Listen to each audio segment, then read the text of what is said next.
নমস্কার বন্ধুরা, AGP creation with রান্নাঘরে আপনাদের সকলকে স্বাগত জানিয়ে শুরু করছি আরও একটি নতুন পর্ব। আজ আরও একটি মজাদার নতুন ইন্টারেস্টিং রেসিপি নিয়ে হাজির হয়েছি আপনাদের সামনে। আজ আমি বানাবো কাঁকরোলের চপ রেসিপি।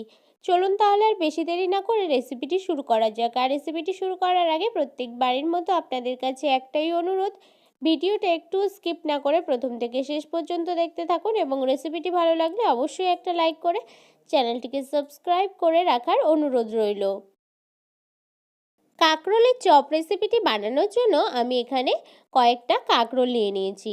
এই কাঁকরোলগুলোকে কিন্তু প্রথমে দুই মুখ কেটে নেব। এই পর্যায়ে দুই মুখ কিন্তু আমার কেটে নেওয়া হয়ে গেছে। তারপর আমি এখানে গোল গোল চাকা চাকা করে কিন্তু একটু মোটা করে কেটে নিয়েছি। এবার সমস্তটাই কিন্তু একইভাবে কেটে নেব। এই পর্যায়ে কাঁকরোলগুলো কিন্তু আমার কেটে নেওয়া হয়ে গেছে। এইভাবে গোল গোল চাকা চাকা করে কেটে নিয়েছি, কেটে ধুয়ে নিয়েছি।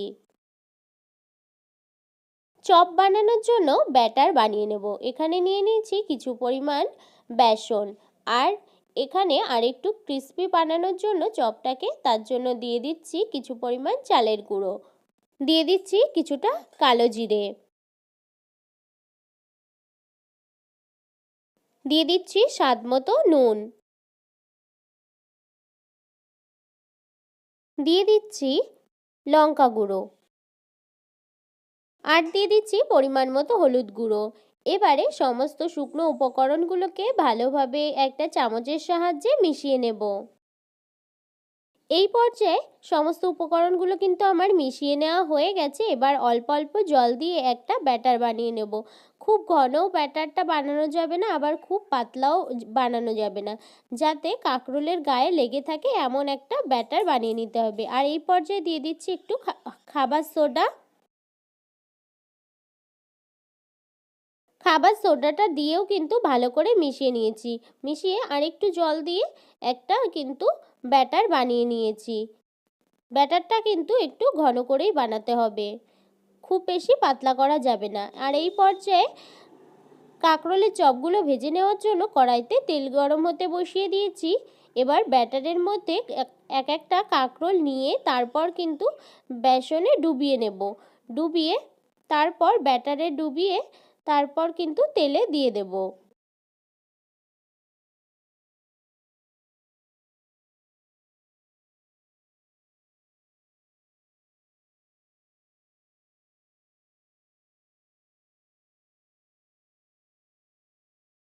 দুই পিঠই কিন্তু উল্টে পাল্টে ভালোভাবে ভেজে নিতে হবে, তাহলেই কিন্তু কাঁকরোলের এই চপটা খুবই ক্রিস্পি হবে।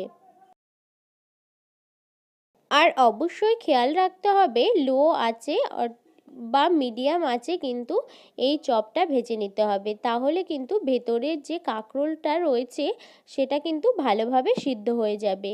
তো এই পর্যায়ে কিন্তু কাঁকরোলের চপটা আমার রেডি হয়ে গেছে। আমি এবার তেল ঝরিয়ে তুলে নিচ্ছি।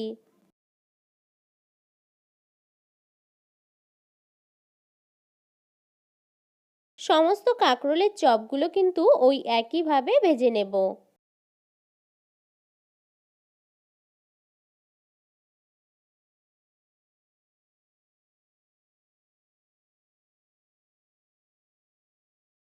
এই পর্যায়ে সমস্ত কাঁকরোলের চপগুলো কিন্তু আমার ভেজে নেওয়া হয়ে গেছে, আমি তুলে নিয়েছি।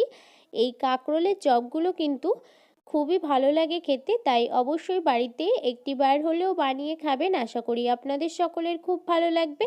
আর আমার এই রেসিপিটি যদি আপনাদের ভালো লেগে থাকে অবশ্যই একটা লাইক করে দেবেন এবং কমেন্টের মাধ্যমে জানাবেন আমার এই রেসিপিটি আপনাদের কাছে কেমন লেগেছে, এবং বেশি বেশি করে শেয়ার করে আমার পাশে থাকবেন, আমাকে আরও উৎসাহিত করবেন যাতে আরও নিত্য নতুন ভিডিও আমি আপনাদের দিতে পারি।